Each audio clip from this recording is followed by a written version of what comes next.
نحمده ونصلي على رسوله الكريم بسم اللہ الرحمن الرحیم۔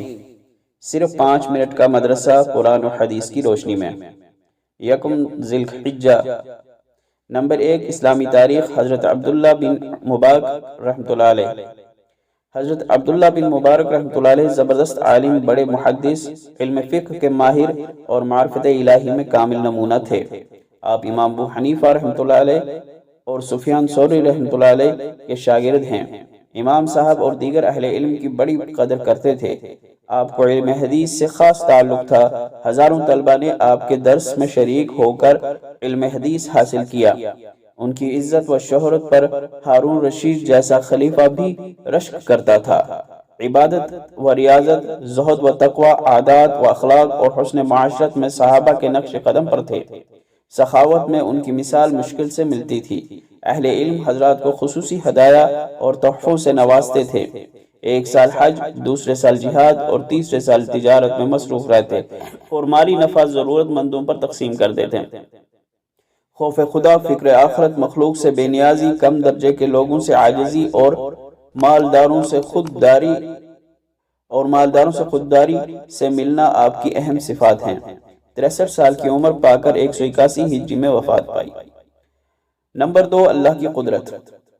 بال اللہ تعالیٰ کا دیا ہوا انمول تحفہ ہے۔ اللہ تعالیٰ نے انسان کے سر پر ریشم کی طرح چمکدار اور خوبصورت بال اگائے ہیں جو سردی، گرمی اور دوسری نقصان دہ چیزوں سے سر کی حفاظت کرتے ہیں اور چہرے کی خوبصورتی کو بڑھاتے ہیں۔ اللہ تعالیٰ نے ہمارے جسم کے مناسب جگہوں پر بال اگائے۔ اگر بال ہونٹوں پر اگ آتے تو کتنی پریشانی ہوتی۔ نہ ٹھیک سے بات کر سکتے، نہ کھانا کھا سکتے اور نہ کوئی چیز پی سکتے۔ اسی طرح اگر ہتھیلی پر بال ہوتے تو کتنی پریشانی ہوتی۔ یقیناً ضرورت کے تحت انسان کے جسم کے بعض حصوں پر بال اگانا اور بعض پر نہ اگانا اللہ تعالیٰ کی بے مثال قدرت کی نشانی ہے۔ خود اللہ تعالیٰ فرماتا ہے، ہم نے انسان کو بہت ہی خوبصورت سانچے میں ڈھال کر پیدا کیا ہے۔ نمبر 3، ایک فرض کے بارے میں۔ روزی اللہ تعالیٰ دیتا ہے۔ اللہ تعالیٰ فرماتا ہے، کتنے ہی جانور ایسے ہیں جو اپنا رزق اٹھاتے نہیں پھرتے۔ اللہ تعالیٰ انہیں بھی رزق دیتا ہے اور تمہیں بھی، اور وہی ہر بات سنتا، ہر چیز جانتا ہے۔ دوسری جگہ فرماتا ہے، آسمان اور زمین کی ساری کنجیاں اللہ کی قبضے میں ہیں، وہ جس کے لیے چاہتا ہے رزق میں وسعت اور تنگی کرتا ہے، یقیناً وہ ہر چیز کا جاننے والا ہے۔ فائدہ، یہ ایمان رکھنا فرض ہے کہ ساری مخلوق کو اللہ تعالیٰ روزی دیتا ہے۔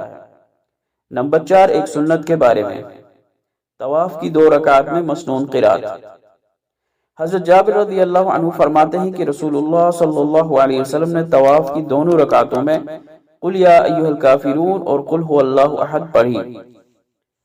نمبر 5، ایک اہم عمل کی فضیلت۔ قربانی جہنم سے حفاظت کا ذریعہ۔ رسول اللہ صلی اللہ علیہ وسلم نے فرمایا، جس نے خوش دلی اور اپنے قربانی کے جانور کے بدلے ثواب کی نیت سے قربانی کی تو یہ اس کے لیے جہنم سے روکنے کا سبب بنے گا۔ نمبر 6، ایک گناہ کے بارے میں۔ عورت کا خوشبو لگا کر نکلنا۔ رسول اللہ صلی اللہ علیہ وسلم نے فرمایا، جو عورت عطر لگا کر لوگوں کے پاس سے گزرے تاکہ لوگ اس کی خوشبو محسوس کریں تو وہ زانیہ ہے اور ہر دیکھنے والی آنکھ زناکار ہوگی۔ نمبر 7، دنیا کے بارے میں۔ دنیا اور اس کی قحط سالی۔ رسول اللہ صلی اللہ علیہ وسلم نے ارشاد فرمایا، یہ دنیا مومن کے لیے قحط خانہ اور قحط یعنی خشک سالی کی جگہ ہے۔ جب وہ دنیا چھوڑتا ہے تو گویا قحط خانہ اور قحط سے چھٹکارا پاتا ہے۔ نمبر 8، آخرت کے بارے میں۔ حوروں کا گیت۔ رسول اللہ صلی اللہ علیہ وسلم نے ارشاد فرمایا، جنت میں بڑی بڑی آنکھوں والی حوروں کے اجتماع کی ایک جگہ ہوگی جہاں وہ حوریں سیر و تفریح اور ایک دوسرے سے ملنے کے لیے جمع ہوا کریں گی اور وہاں بلند آواز سے گیت گائیں گی۔ ان کی آواز اس قدر حسین اور دلکش ہوگی کہ مخلوقات میں سے کسی نے ایسی آواز کبھی نہیں سنی ہوگی۔ وہ حوریں اس طرح کا گیت گائیں گی، ہمیں ہمیشہ کی زندگی حاصل ہے، ہمیں کبھی موت نہیں آئے گی، ہم ہمیشہ عیش و آرام کے ساتھ رہنے والی ہیں، ہم کبھی سختی و پریشانی نہیں دیکھیں گے، ہم اپنے پروردگار یا اپنے خاوندوں سے راضی اور خوش رہنے والی ہیں، ہم کبھی ناراض نہیں ہوں گی۔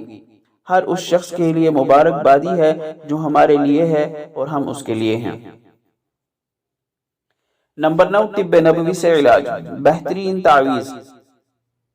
شکل بن حمید رضی اللہ عنہ نے نبی کریم صلی اللہ علیہ وسلم سے عرض کیا، اے اللہ کے رسول، مجھے کوئی ایسا تعویذ یعنی دعا بتائیے کہ میں اس کے ذریعے پناہ مانگوں۔